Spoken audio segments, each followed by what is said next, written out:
Específicamente, el rol del Instituto de Seguridad Laboral dice relación con las normas técnicas que ésta pueda proporcionar, específicamente en materia de salud y seguridad laboral. En ese contexto, y siguiendo los lineamientos estratégicos que tiene el Instituto de Seguridad Laboral, encargó un estudio en ejecución para el año 2022, específicamente, para no equivocarme, lo voy a nombrar en el siguiente contexto. Trabajo a distancia en contexto de pandemia por COVID-19, condiciones de salud, seguridad y empleo de los trabajadores y trabajadoras del sector público. Ese estudio, actualmente en ejecución, nos entregaron un previo informe respecto a las conclusiones que todavía no está finalizado, pero sí nos interesa un poco de ello entregar un par de avances y hallazgos que entregó este estudio, en el cual preliminarmente descubrió varias cuestiones bastante interesantes de exponer. Como señalo, no está terminado ni concluido, pero sí nos interesa poder presentar el informe final en un mes aproximadamente, que nos puedan volver a convocar, Daniela, para entregar principalmente las recomendaciones de este estudio.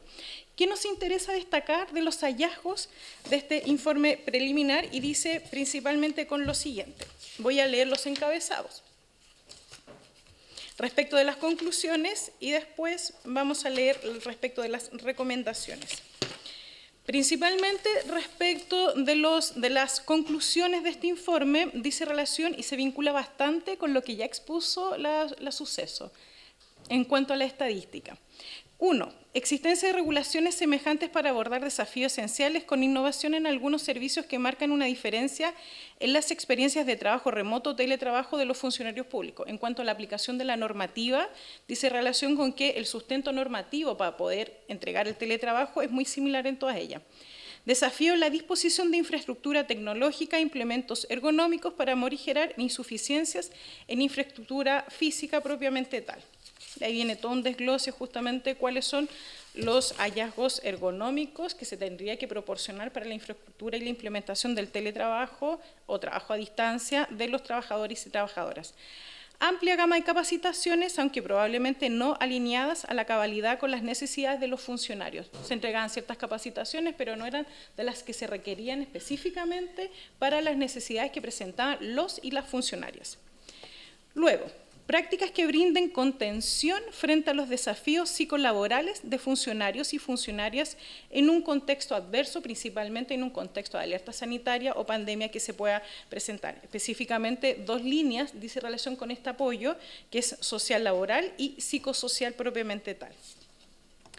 Continúo. Mayor carga laboral percibida menos productiva por interrupciones durante la jornada laboral y problemas de concentración.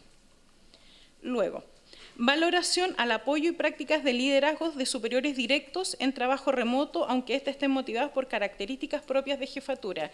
Aquí se vincula bastante con uno de los antecedentes que expuso Suceso, que dice relación con, dentro de las curvas que ustedes presentaron de los estudios, con los liderazgos de la jefatura.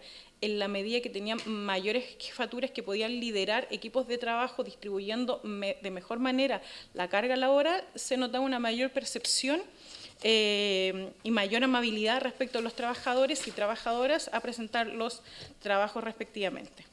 Continúo. Esfuerzos conjuntos para establecer diagnósticos con síntesis de resultados e implicancia en un tanto difusa de los servicios, y aquí se vincula directamente con el tema de la doble presencia.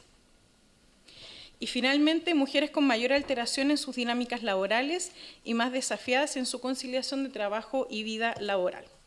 La verdad es que como organismo administrador de la ley 16744, que en definitiva el administrador público de esta ley, a nosotros nos surgieron un montón de elementos en torno a cómo medíamos esto, como bien decía el colega de la Suceso, que se nos vino encima, que en rigor había que responder frente a estos requerimientos sin estar preparados efectivamente, y con todo lo que significa el llevar el trabajo a la casa y todo lo que significaba además los desafíos que le ponía a las instituciones.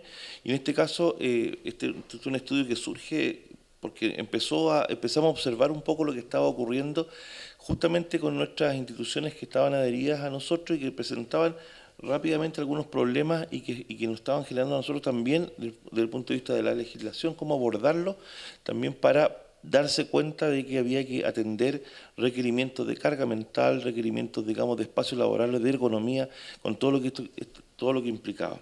Lo que decía Tania, estos son algunos hallazgos que, dicho sea de paso, este fue un estudio que se desarrolló en conjunto con la Facultad de Ingeniería Industrial de la Universidad de Chile.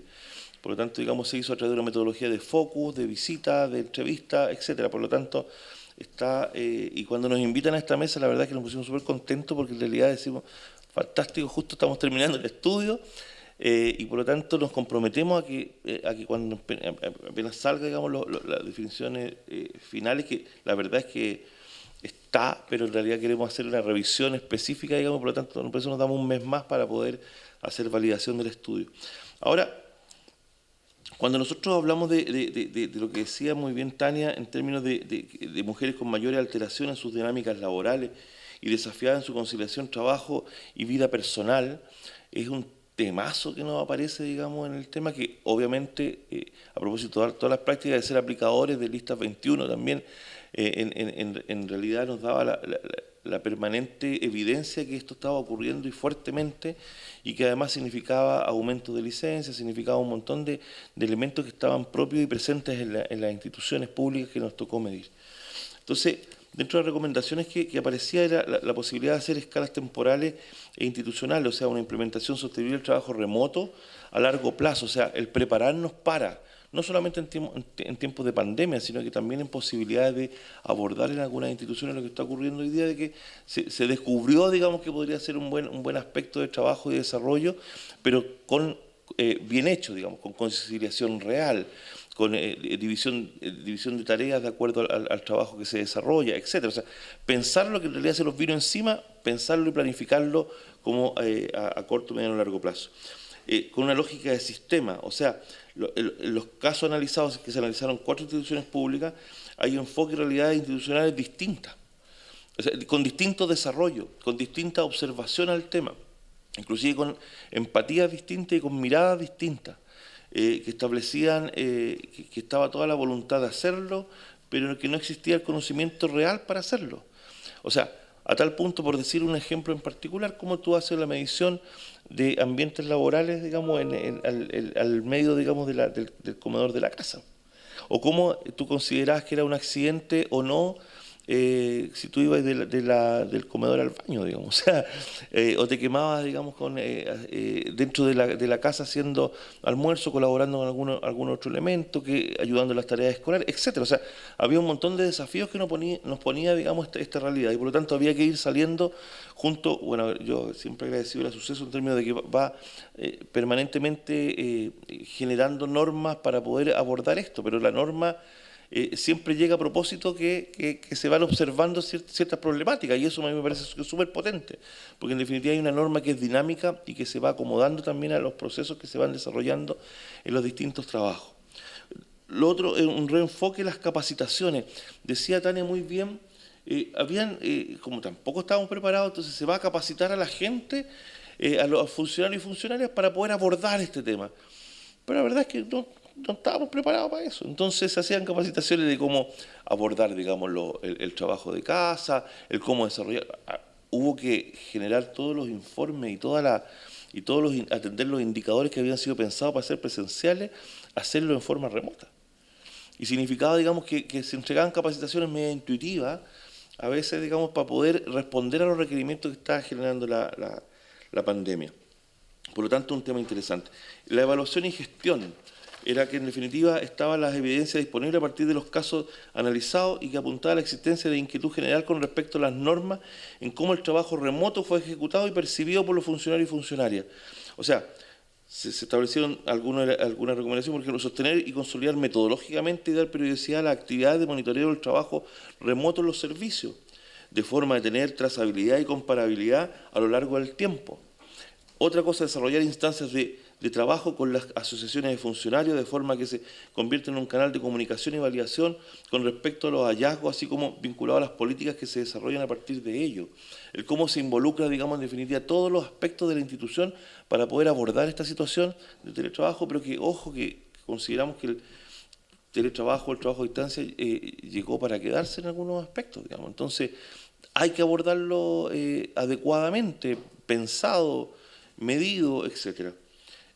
Las prácticas de liderazgo, o sea, totalmente check, digamos, a lo que decía el colega de la Suceso en términos de lo que había pasado entre el 2020, digamos, y el 2021, que tenía que ver con un liderazgo que estaba acostumbrado a liderar en presencia. Entonces, a exigir en presencia, a mirar en presencia, a delegar tareas en presencia, y sin embargo, digamos, parecía que las personas en cierta medida se sentían totalmente vulneradas frente a una jefatura que a veces no empatizaba con el trabajo que se estaba desarrollando de la forma que se estaba desarrollando. Y por lo tanto se habla, digamos, en las prácticas de liderazgo, tratar de que sean capacitados y generar capacidad de gestionar desempeño de personas y equipos a distancia, desarrollar prácticas de coordinación y comunicación con equipos y subalternos no presenciales, capacidad de reconocer situaciones de riesgos laborales asociadas al trabajo a distancia, por ejemplo, el no uso de equipamiento ergonómico, jornadas de trabajo inusuales o bien factores de riesgo psicosocial que se dejen entrever a través de comunicaciones con las y los funcionarios. Capacidad de brindar apoyo socioemocional a subalternos, por ejemplo, a través de eventuales consideraciones, situaciones excepcionales de teletrabajadoras, fundamentalmente. Y en forma de alcanzar este tipo de habilidades variará entre el servicio y jefatura. Como un elemento base, se plantea la necesidad de identificar una línea base de buenas prácticas y avanzar en su nivelación a partir de ejercicios de capacitación focalizada a las jefaturas. Enfoque de género. El trabajo remoto excepcional en condiciones de pandemia conllevó altos costos en aquellas personas de cuidado de niños y niñas y adolescentes. No quiero ahondar un poco en lo que tú ya habías dicho, digamos, en función de los descubrimientos que se hacen y que muy bien decía la colega abogada, digamos, que establecía ciertas miradas. Cautelar que la difusión de teletrabajo y especialmente las oportunidades que éste brinde sea libre de estereotipos de género. El desarrollar capacitaciones focalizadas en corresponsabilidad con foco en padres y madres, porque se tiende, digamos, normalmente a focalizar de nuevo la doble presencia y se capacita a las funcionarias, digamos, y no a los funcionarios, como sea como naturalizado, digamos, que el cuidado está enfocado, digamos, hacia nuestras compañeras. Sesgo de estereotipos que podrían tenerse con mujeres con foco en jefatura. Balancear los instrumentos de evaluación de desempeño y el acceso a información informal para quienes están fuera y no pierdan oportunidades de carrera y ascenso. Agregar la perspectiva de género en los esfuerzos de monitoreo y evaluación. Esto puede partir por simplemente agregar segmentación por género, levantamiento y análisis de información sobre el teletrabajo. Y seguridad y salud en el trabajo. Esta es una recomendación en general que tiene que ver con el traslado del lugar de trabajo desde la oficina hacia el hogar. Y conlleva el hecho de que esta institución pierde el control con respecto a las condiciones que se desarrolla la labor funcionaria, incluyendo dimensiones de seguridad, higiene, ergonomía. En condiciones de pandemia, las instituciones realizaron una serie de acciones de emergencia, pero en una coyuntura de mayor normalidad institucional se sugiere avanzar en algunos aspectos. Por ejemplo, establecer estándares mínimos para el desarrollo del trabajo remoto que incluya al menos la dotación o exigencia de equipamiento y adecuaciones ergonómicas en el hogar. Desarrollar mecanismos de observación y seguimiento en forma de cautelar el cumplimiento de condiciones de seguridad, higiene y ergonomía para el trabajo, lo cual podría realizarse a través de checklist de condiciones mínimas, eventuales apoyos para los funcionarios y funcionarias que adecúen sus espacios de trabajo, visitas a terrenos o bien evaluaciones remotas de los lugares de trabajo y del teletrabajo. Y por último, un apoyo psicoemocional y psicolaboral.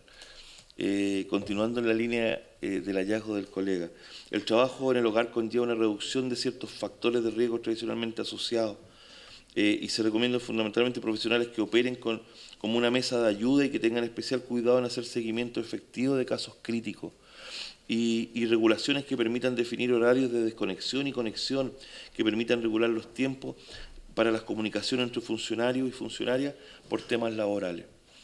Si se dan cuenta es como grueso, digamos, es como bastante fuerte. A veces ponerle cifra y recoger aquellas cosas que nosotros sabemos que estaban ocurriendo, pero darle un sustento, digamos, de investigación y de adecuar efectivamente lo que nosotros pensamos que estaba ocurriendo, decir, sí, está ocurriendo.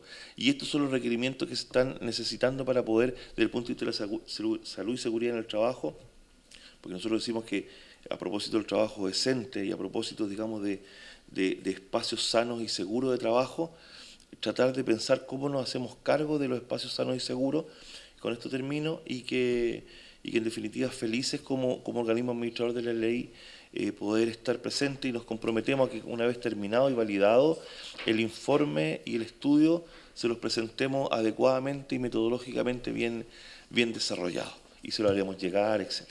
Muchas gracias.